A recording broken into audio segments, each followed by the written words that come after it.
बिस्मिल्लाहिर्रहमानिर्रहीम। Welcome to home cooking secrets. कैसे हैं आप सब? आई होप कि सब खैरियत से होंगे।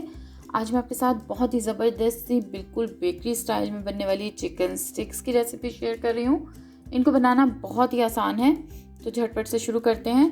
सबसे पहले यहाँ पर मैंने लिया है चिकन, ये ब्रेस्ट का पीस है, चिकन ब्रेस्ट, और इसको मैंने आधा किलो लिया और इसके बाद इसको मैंने क्यूब्स की शक्ल में कट कर लिया। कट करने के बाद इसमें शामिल कर दिया है मैंने 1 टेबल स्पून भर के जिंजर और गार्लिक का पेस्ट, 1 टीस्पून सॉल्ट, यहाँ पर सुरख मिर्च का पाउडर शामिल कर दिया है हाफ़ टी स्पून ही ब्लैक पेपर यानी कि काली मिर्च का पाउडर जाएगा।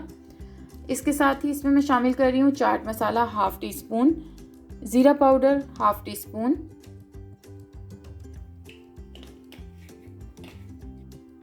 अजवाइन ली है मैंने हाफ़ टी स्पून। इसको मैं हाथ पे इस तरह से क्रश करके अच्छी तरह से फिर इसमें शामिल करूँगी। और उसके बाद मैंने इसमें चिकन टिक्का मसाला शामिल किया है 1.5 टीस्पून। आपके पास कोई सी भी ब्रांड का हो आप शामिल कर सकते हैं, चिकन टिक्का मसाला या तंदूरी मसाला, और अगर ना हो तो आप इसे स्किप भी कर सकते हैं। कोई भी ऐसा ख़ास फ़र्क नहीं पड़ेगा। सिर्फ ये जो है अरोमा के लिए मैंने शामिल किया है। 2 टेबल स्पून मैंने इसमें लेमन जूस और 2 टेबल स्पून भरकर ही दही के मैंने शामिल कर दिए। ये छोटा चम्मच है इसलिए मैंने इसको 4 दफ़ा डाला है, यानी कि ये 2 टेबल स्पून बनेगा टोटल। अब इसे हम अच्छी तरह से मिक्स कर लेंगे और मिक्स करने के बाद हम इसे रख देंगे तकरीबन 2 घंटे के लिए। आपके पास जितना टाइम हो आप उतना टाइम रख सकते हैं। ओवरनाइट भी आप इसे छोड़ सकते हैं। जितना ज़्यादा टाइम आप मैरिनेशन को देंगे उतनी ही मज़े का आपका जो है वो चिकन तैयार होगा, क्योंकि मसाले अच्छी तरह से रच जाएंगे। इसको मैं तकरीबन 2 घंटे के लिए यहाँ पर छोड़ दूँगी अभी फ़िलहाल। चिकन को मैरिनेट हुए 2 से ढाई घंटे हो गए हैं और यहाँ पर मैंने ले लिया है आधा कप के करीब मैदा, जिसको मैंने इस तरह से फैलाकर एक बर्तन में डाला है। और ये हैं वुडन स्टिक्स, जो कि बहुत ही आसानी से मार्केट में मिल जाती हैं। शाशलिक स्टिक्स इनको कहते हैं। इसके ऊपर अब जो हमने कोट किया हुआ मैरिनेट किया हुआ है चिकन को, वो हम इस पर लगाएंगे। आप 4 या 5 जितने साइज़ में आपने चिकन के पीसेस कट किए हैं उस हिसाब से आप इस पर लगा सकते हैं। बहुत ज़्यादा गैप हमने इसमें नहीं करना है, इसको करीब करीब करके हम लगाएंगे इस तरीके से। और इनको लगा लेने के बाद हम इसको हल्का सा मैदे में कोट करेंगे और कोट करके हम इसको रखते जाएंगे एक अलग प्लेट में।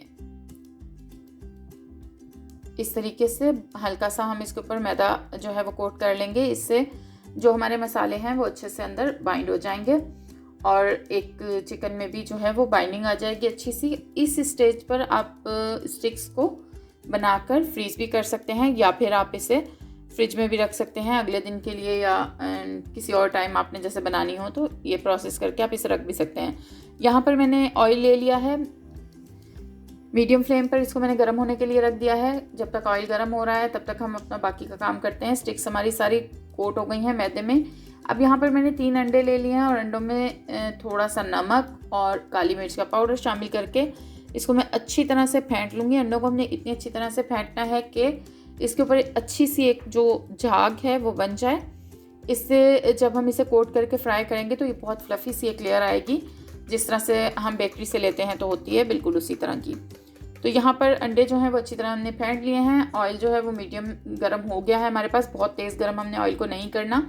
अब हम एक एक करके स्टिक को उठाएंगे और इस तरह से अंडे में डिप करने के बाद इसे हम ब्रेड क्रम्स में रोल करेंगे। ब्रेड क्रम्स आप बाज़ार के भी इस्तेमाल कर सकते हैं और घर में भी बनाना इनको बहुत ही आसान है। ब्रेड को आप 1-2 घंटे के लिए खुला रखें, वो हल्की सी क्रिस्पी हो जाती है और उसके बाद आप इसे मिक्सी में बहुत आसानी से तैयार कर सकते हैं। तो यहाँ पर मैंने पहले अंडे में डिप किया इसको, फिर ब्रेड क्रम्ब में, और उसके बाद दोबारा से अंडे में डिप करके मैंने इसे ऑयल में रखा है। दोबारा से सिर्फ अंडे में हमने इसलिए डिप किया है ताकि इसके ऊपर बिल्कुल स्मूथ सी और फ्लफ़ी सी एक लेयर आए, क्योंकि जब हम इसे बाज़ार से लाते हैं तो इसी तरह की इसके ऊपर लेयर होती है। ये देख सकते हैं आप, बहुत ही ज़बरदस्त सी हमारी ये स्टिक्स तैयार होने वाली हैं। इस तरह से करके हम सारी स्टिक्स एक वक्त में जितनी ऑयल में जाएंगी इसमें डाल देंगे और इसको हमने ऑयल को बिल्कुल मीडियम सा गर्म किया है। हाई फ्लेम पे हमने इसे गर्म नहीं करना है, क्योंकि चिकन जो है वो हमारे पास कच्चा है और हमने इसे कुक भी होने देना है। तो 3 मिनट तकरीबन एक साइड से मैंने इसको कुक होने दिया है और अब मैं इसकी साइड जो है वो चेंज कर रही हूँ। तकरीबन 6 से 7 मिनट ये हम टोटल इसको टाइम देंगे ऑयल में, और उसमें बहुत ही अच्छे से चिकन जो है वो कुक हो जाएगा। बोनलेस चिकन बहुत आसानी से इतने टाइम में कुक हो जाता है। तो यहाँ पर अब जब अच्छा सा गोल्डन सा कलर इसके ऊपर आ जाए तब हम इसे ऑयल से निकाल लेंगे। टोटल यहाँ पर मुझे तकरीबन 7 मिनट हो गए हैं इसको फ्राई करते हुए और बहुत ही ज़बरदस्त सी हमारी चिकन स्टिक्स तैयार हुई हैं। इसको हम ऑयल से निकाल कर टिश्यू पेपर पर रखते जाएंगे ताकि जो एक्स्ट्रा ऑयल है इसके अंदर वो निकल जाए, जज़ब हो जाए टिश्यू पेपर में। और इसी तरीके से जो बाकी स्टिक हैं वो भी फ्राई कर लिए हमने। यहाँ पर कितनी ज़बरदस्ती हमारी स्टिक्स तैयार हुई हैं। किसी भी स्टिक की कोटिंग आप देख सकते हैं ख़राब नहीं हुई। और अब मैं आपको एक तोड़ कर दिखा देती हूँ कितनी जूसी और बिल्कुल चिकन जो है वो हमारा अच्छा सा कुक हुआ है, ये तैयार हुई है। बहुत ही मज़े की ये बनी है। आप इसे एक दफ़ा ज़रूर ट्राई कीजिएगा। जब आप इसे पहली दफ़ा भी ट्राई करेंगे तो ये परफेक्ट बनने वाली है इंशाल्लाह और बच्चों को बहुत ही ज़्यादा पसंद आने वाली है। वीडियो अगर आपको पसंद आए तो फैमिली और फ्रेंड्स के साथ शेयर कीजिएगा, लाइक कीजिएगा और चैनल को सब्सक्राइब करना बिल्कुल भी मत भूलिएगा। Thanks for watching. अल्लाह हाफिज़।